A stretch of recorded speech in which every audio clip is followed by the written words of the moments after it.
What's happened to my homosexuals? Love you guys. This is David, the DJ, King DJ here. He's a good guy I've known for years.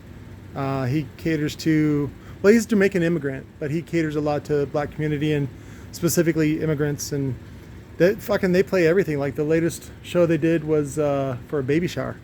I was like, wow, you need a DJ at a baby shower? That's pretty poppin'. But this is what is this? Who is this? It's just a generic Chinese. I think this was out of a Behringer.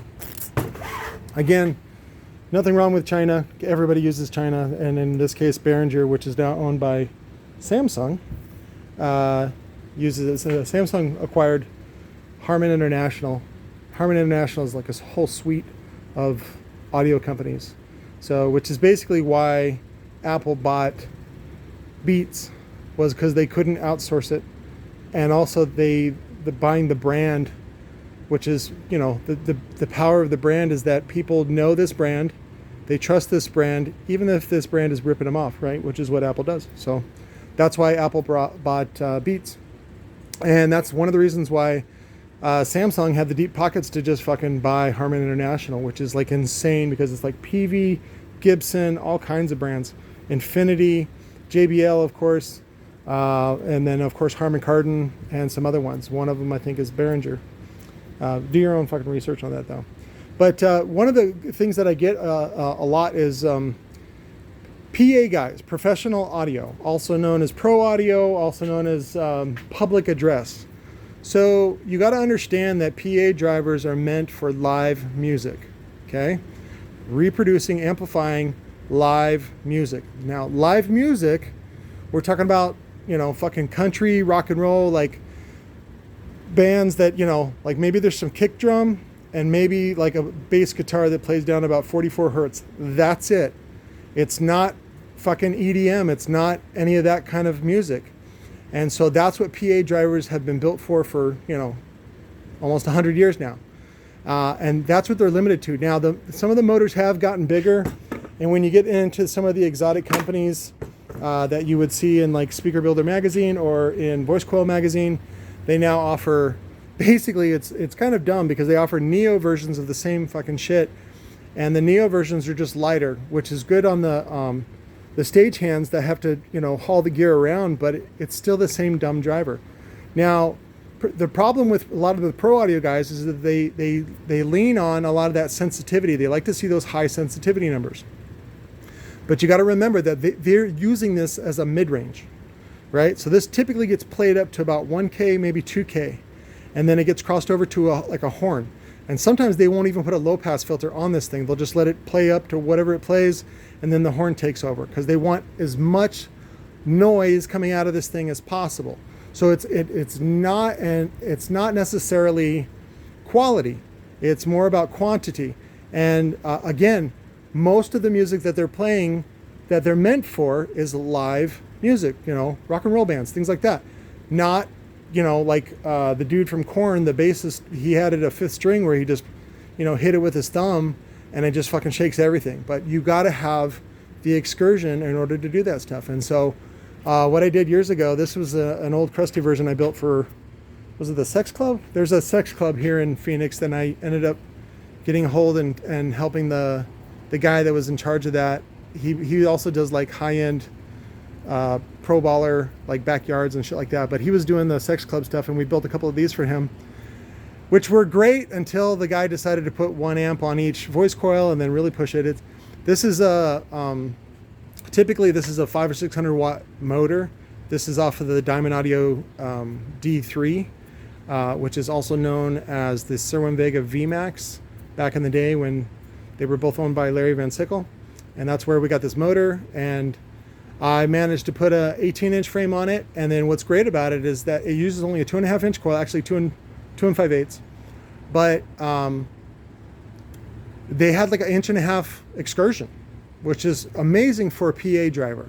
And so they really liked them. They just wanted more, you know, high powered. So now when those guys come and see me, I go, no, you got to build something with like at least a 1K motor, which is, you know, typically a 3-inch with like 2 1-inch ferrite slugs, or even 3 ferrite slugs. And then what you do is to help sort of ease their insecurities is you use like an aluminum coil instead of a copper coil, because they don't need to go down to the bottom octave. Again, most of this is EDM, and they're going to be pushing a lot. They have a lot of power, right? A lot of these guys will have portable generators that they tote with them, and they're talking about big, huge, either gas or diesel, big fucking generators to create the power that they need. So they still want to get really loud, and so that's why you kind of have to give them a little bit of a compromise where the FS will end up being like in the I would say mid 30s, mid to high 30s, like in the 40s. And that's where you kind of, depending on how they use it, you want to use either a softer suspension or even a little bit tighter suspension. So that way it's like a PA driver, but it's got some excursion to it. And if you go back and look at your history, that's what the stroker is from Cerwin Vega. It's really just a high excursion PA driver. That's all the stroker is. I'm not a fan of the stroker, even though lots of guys, oh, I love it. It's got 100 dB sensitivity. It's like, you're an idiot. So what we talked about with sensitivity is that you have a very low moving mass, and that's what makes it sensitive, right? So it sounds great at low power, but because of the lack of the magnet, because of the lack of excursion, and really the lack of coil, they get saturated real quick. So like 400 watts is about all you're going to get out of them. And then you start getting in properties of what they call compression, where the motor basically gets warm and becomes less sensitive, and sometimes you get Gauss problems. Where it's the heat gets so hot, and that's why one of the reasons why the quality ones use a cast frame. The aluminum frame actually acts as a heat sink on a lot of this stuff. We noticed that with a lot of the power ratings that you see on mid ranges, especially. What were we buying? We were buying the high-end coaxials, and we could get another 50 watts RMS on our 6.5 inch mids if we used a cast frame. And I was like, ooh, that looks really appealing.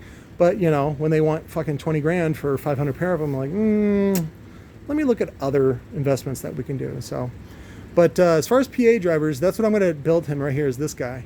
So I'm going to clean this up all pretty. Oh, the rust is so terrible. It's all going to go away. You're not going to see any of it. And then we'll use, some fancy dollar can spray paint from Home Depot to cover anything we don't like anyway. So, but that was our first Hard Times 18 PA driver.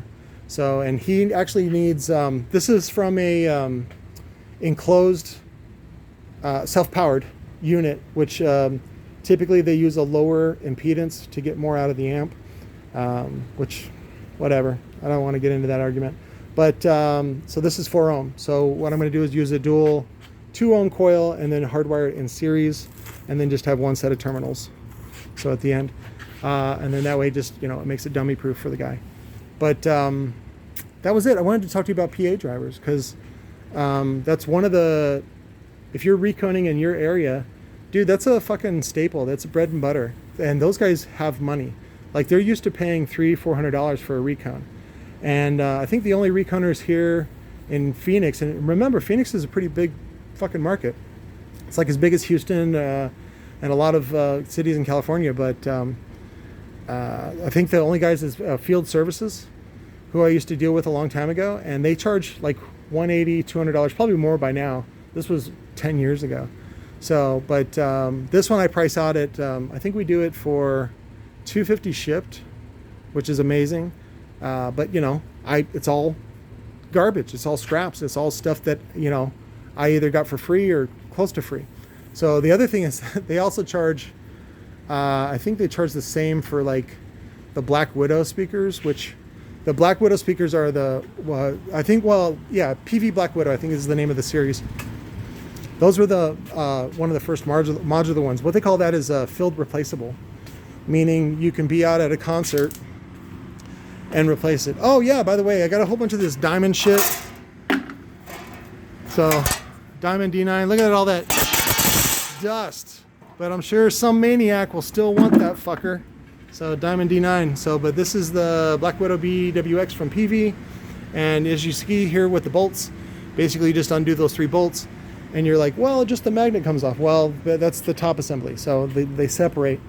And then you put the magnet on a new top assembly, and that's it. So, but I think they get those for $100, and then they charge $200 for that service, which is nothing. And then they throw the whole thing away the whole top assembly away. They don't even try to reuse the frame or anything like that. So, but if they do 10 of those in a day, they don't have to fucking care about rent.